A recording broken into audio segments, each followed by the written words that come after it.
I'm John Strum, and this is Real Talk MS.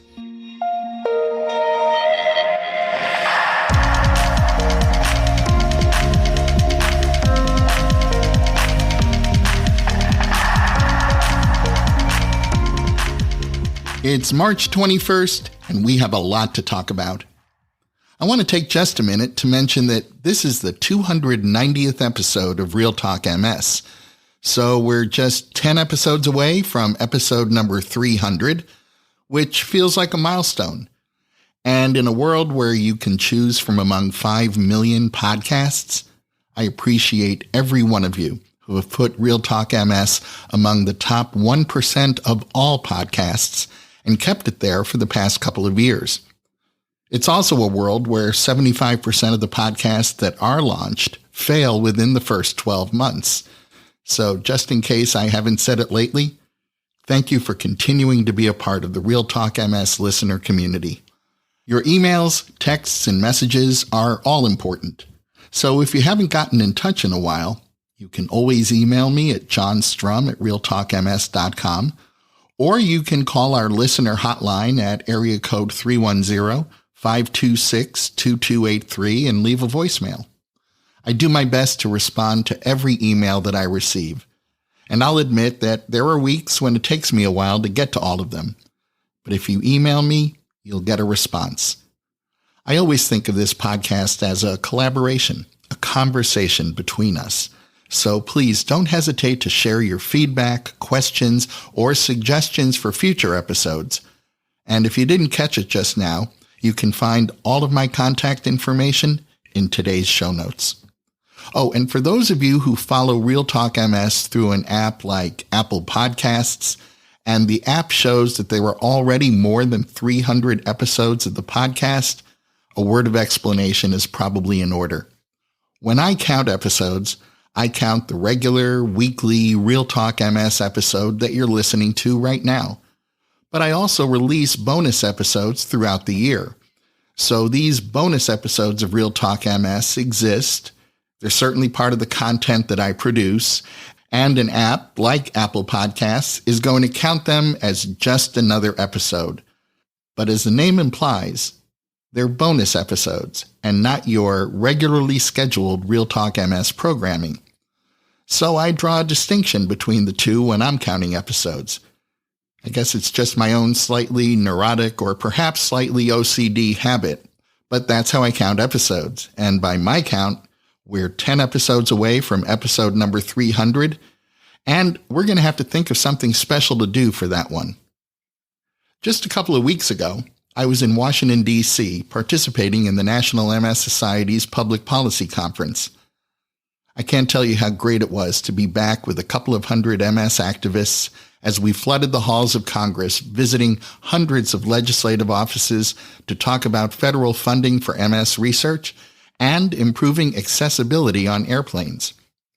I think the need for funding MS research is pretty clear to everyone. But it's always seemed strange to me that in the 33 years since Congress passed the Americans with Disabilities Act, businesses have learned to make accommodations for employees with disabilities. Public buildings have become accessible to people with disabilities. Even the aisles of retail stores have gotten wider to ensure equal access. But what hasn't changed is the airline industry. And anyone who requires any sort of mobility aid, from a walker to a wheelchair, already knows that flying is, at best, extremely difficult, and at worst, a deeply humiliating experience. And it's an experience I've witnessed firsthand whenever I accompanied my wife on a plane.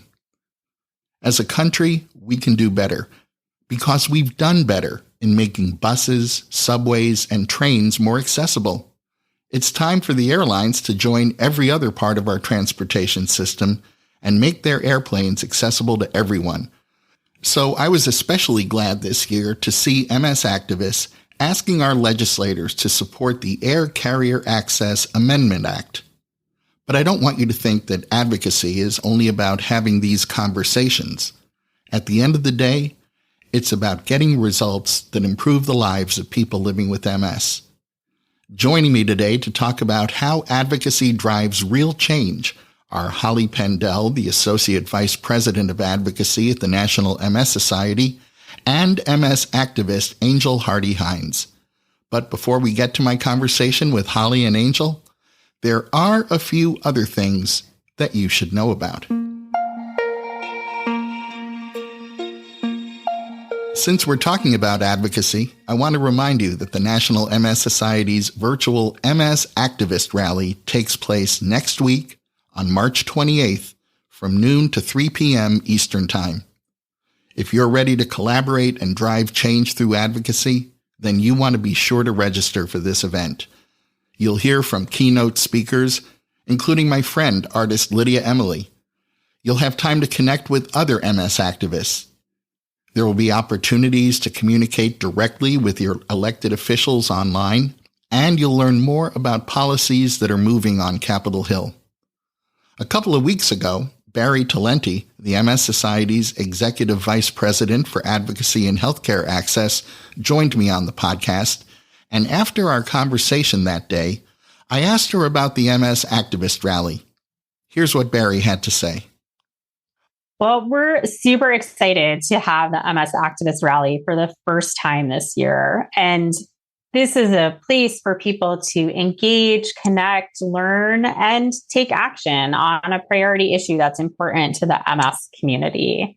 So we'll have an afternoon of open sessions and breakouts where people can find areas of interest for themselves.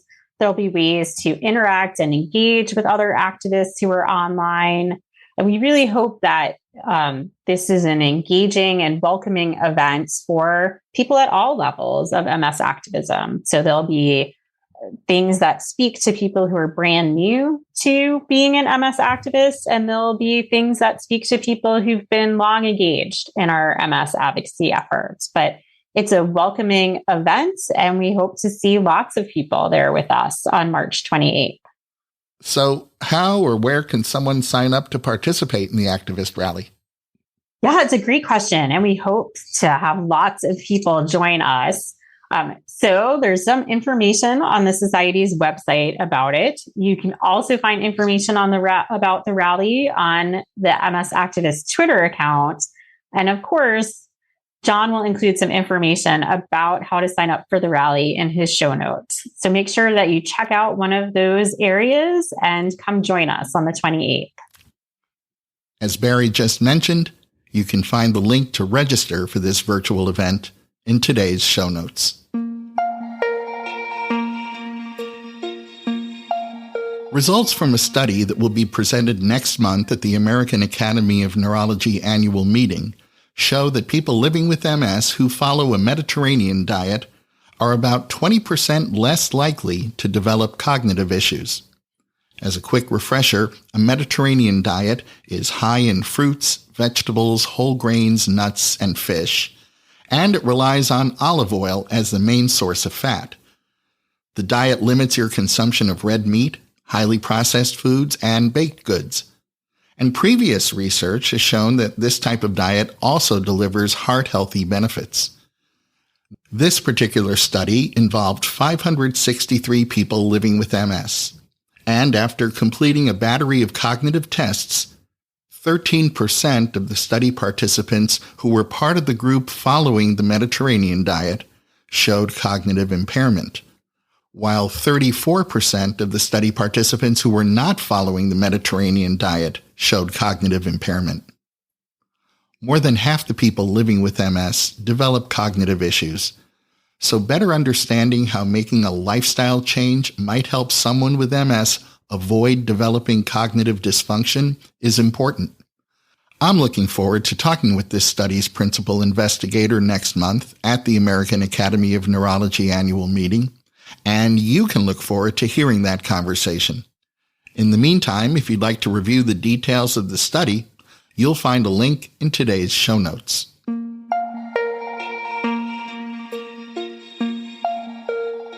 In animal models of MS, aerobic exercise has been shown to release molecules that promote myelin repair.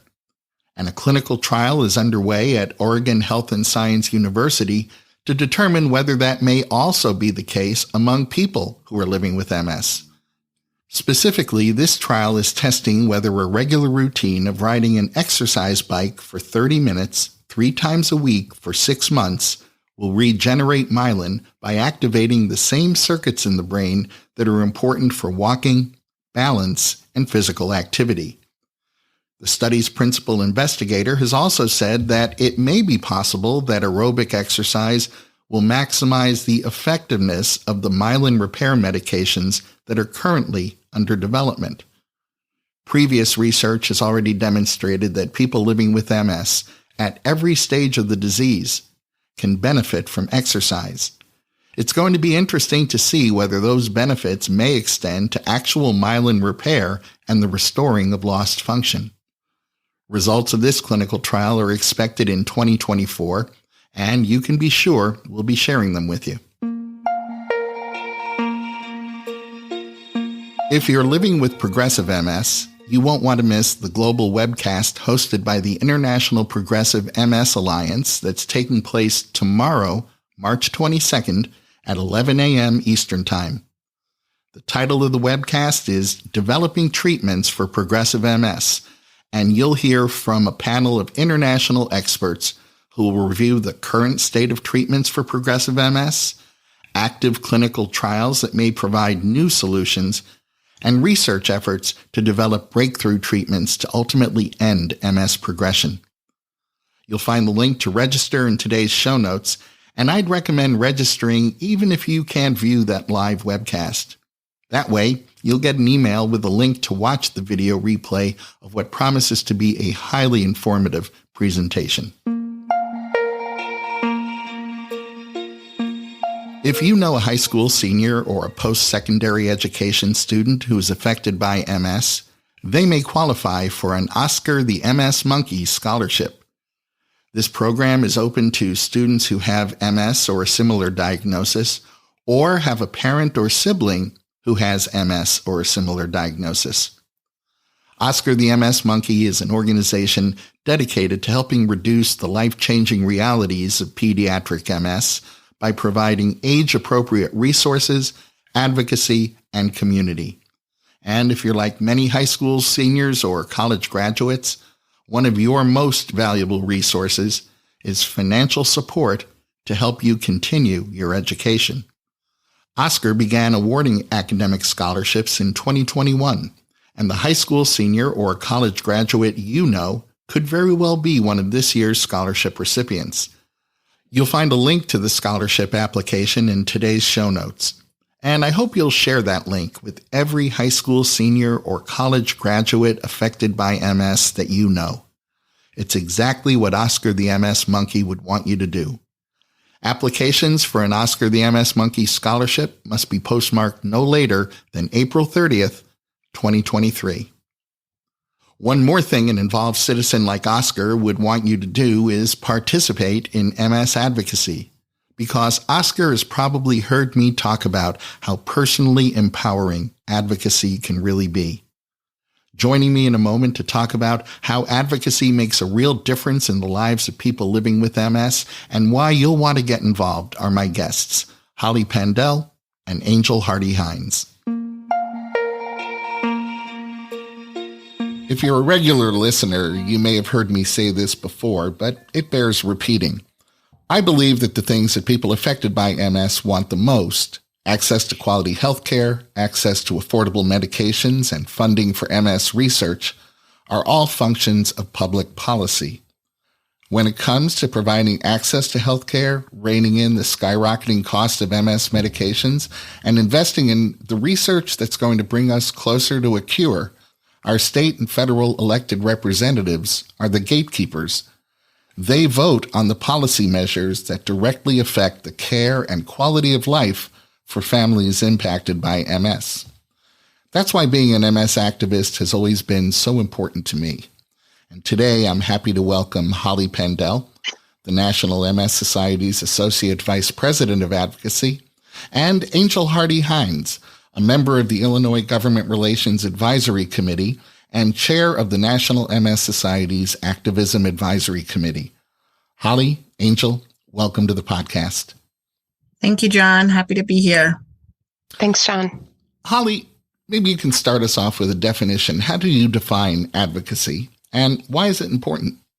At the Society, our advocacy is about helping people impacted by MS to tell their stories and join with others to advocate for change on the issues that impact people with MS the most. We drive change at the state and federal level on many different areas: mental health, transportation, access to medication, just to name a few. We want people with MS to feel empowered to drive change, especially where they face personal challenges, and to share their stories to help lawmakers understand the impact of their decision-making on policies that impact their constituents every day. Angel, can you share a little bit about your MS journey and how you first connected with the National MS Society? Sure. I was diagnosed with MS back in 2012, and I soon became involved with the society soon after that. I was a little shy and nervous about how to share or talk about being diagnosed with MS, but my husband joined first, the Young Professionals Board, and then I soon joined thereafter with him in more of a fundraising capacity. And we made a lot of friends doing the work with the society through the junior board. Angel, why is being an MS activist important to you? I loved fundraising, and we did the MS Walk. And like I said, I met so many other young professional women that had MS diagnosis, like myself. But I was looking for more, and I wasn't really sure what that it was. But someone from my local chapter talked to me about the Government Relations Advisory Committee and the state action days. So I went and I attended my local state action day in Springfield at the Capitol, and got to see other activists talk to our legislators about policies that affected people living with MS in our state, and became hooked. I want to make sure this isn't just a theoretical conversation, because the work that MS activists do produces very real results. Holly, can you talk about some of the wins that you've seen as a result of MS advocacy? Sure. We've seen a lot of wins in recent years. Our states have seen wins, and issues like mental health and paid leave in some of our states. And I would say the Inflation Reduction Act passing last year was a huge success that can be directly attributed to years of advocacy work that MS activists all across the country have worked on. For over 6 years, the National MS Society prioritized drug pricing reform for MS medications. We held over 2,000 legislative meetings, sending thousands of emails to Congress and posting hundreds of tweets and messages on social media. We had activists who participated in commercials, sent in op-eds, wrote letters to the editors, and so much more. This was really a powerful win for our activists. And I think even by the end, towards those last hearings in Congress, we had legislators that were reaching out to us at the society and asking for our activist stories, because they knew that our activists had the stories and the influence and the voice that they needed to get their messages across. And so that was really powerful for us to know that our activists had driven that change and been so successful. Angel, in introducing you, I said that you were the chair of the MS Society's Activism Advisory Committee. Can you explain what that is? Sure. The Activism Advisory Committee is a national committee that advises the society on how to use public policy to change the lives of people affected by MS. We help to identify the current emerging issues that present advocacy opportunities at both the state and the federal levels. The committee includes members of the Board of Trustees, the National Board of Directors, MS activists, community leaders, and society staff. So we meet quarterly. We also have in-person meeting once a year to talk about all of our policy priorities for the year. And it's a really wonderful group with all different voices that can speak to the lives of people living with MS. Well, I think you just started to answer my next question, Angel. I was going to ask how the society gathers the input of people living with MS in prioritizing its advocacy efforts. The staff sends a biennial survey asking people what their priorities are. And this survey goes out to the entire MS Society community and all of our activists as well. And we go over these priorities and we meet and we figure out what is the right thing to advocate for the year.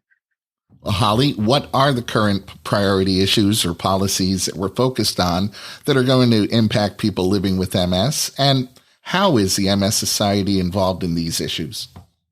At any given time, activists across the country are engaged in dozens of policy issues that impact the lives of people with MS. Certainly, advocating for access to affordable medications for people with MS has become a priority for our work over the past several years, but we work on other important issues as well. At the federal level, we'll be talking to legislators in the coming months about increasing funding for the Department of Veterans Affairs MS Centers of Excellence. They provide critical care, education, and research for our veterans with MS in the United States. And we'll be talking about increasing funding for the MS Research Program at the Department of Defense. These programs may seem to focus specifically on the military, but they play an important role in improving the lives of everyone affected by MS because we're all impacted by the research and the work that they do. We'll also be talking to lawmakers about ensuring air travel accessibility within the reauthorization of the Federal Aviation Administration. That opportunity only comes along every 5 years. Many Americans with disabilities are challenged by air travel, and while a great deal has been done to improve it in recent years, by assisting and making these transportation options more accessible, much more can be done to help people with disabilities and others to access air travel comfortably.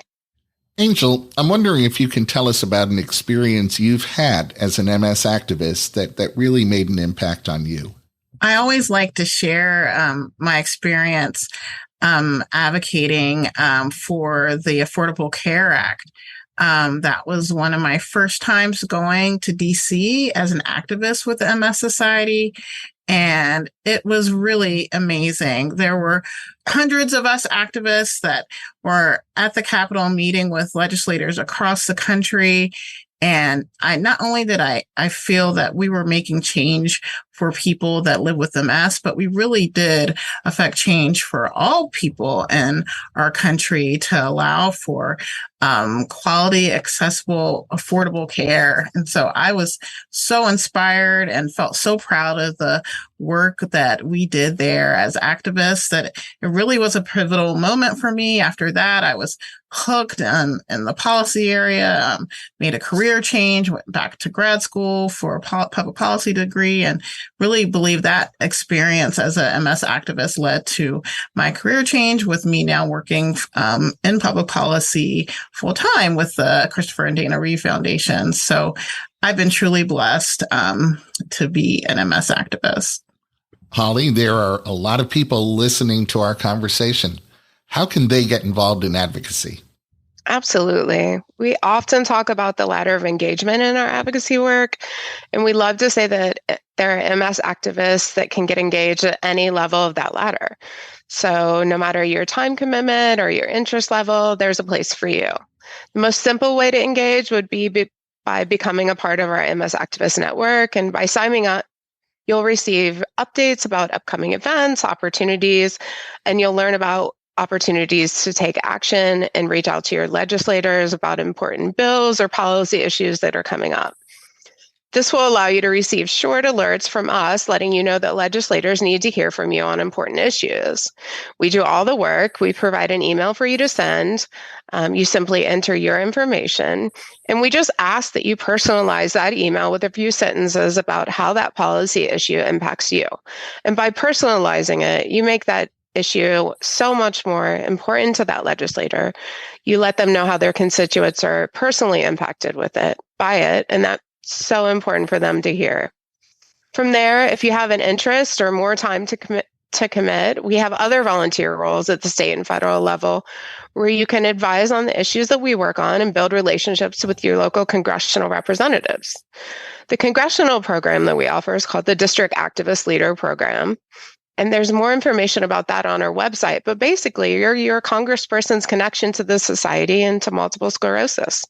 We ask that you take part in small advocacy projects throughout the year to build your relationship and educate your congressperson on our priority issues. But you get to decide when you want to do that. So if you'd like to take an evening and spend a little time working on that, or maybe you'd like to work on it at evening, we're very flexible around that program. So there's an opportunity for many to engage from home and on their own time. Angel, what would you say to someone who's affected by MS and thinking about maybe getting involved as an MS activist? I would encourage them to, if they're thinking about it, then they're ready. They're looking to do more. And being an MS activist, it will really be a wonderful part of your MS journey that we're all on. I would tell them to make sure they're following the MS Society on their social media and following on Twitter, and just you'll be able to see the things that other activists are doing. And to just start thinking about their story. Holly mentioned the priorities. You may feel like, well, I don't have a story. Everyone has a story. One of the priorities this year is about accessible travel. You may have a story where you were trying to travel somewhere and you didn't find the resources that you needed. So everyone out there has a story, and just I think as activists, you would be able to share it. Holly Pendell and Angel Hardy Heinz, thank you both for the work you do to improve the lives of people affected by MS.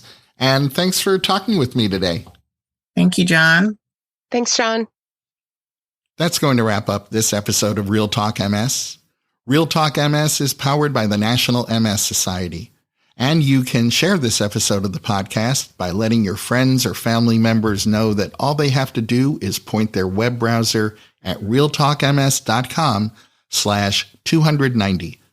You'll find that link in today's show notes so you can easily copy and paste it right into an email or a text. And if you have a minute, I hope you'll visit the Apple App Store or the Google Play Store and download the free Real Talk MS app for your iOS or Android smartphone or tablet. It's the best way for us to stay connected. The app will automatically download the latest episode of Real Talk MS. You'll be able to access any of our past episodes. You'll be able to save your favorite episodes. And it's a great way for me to share bonus content with you. The app is free, so I hope you'll download it today. I'm John Strum. Thanks for listening. Stay safe and make healthy choices.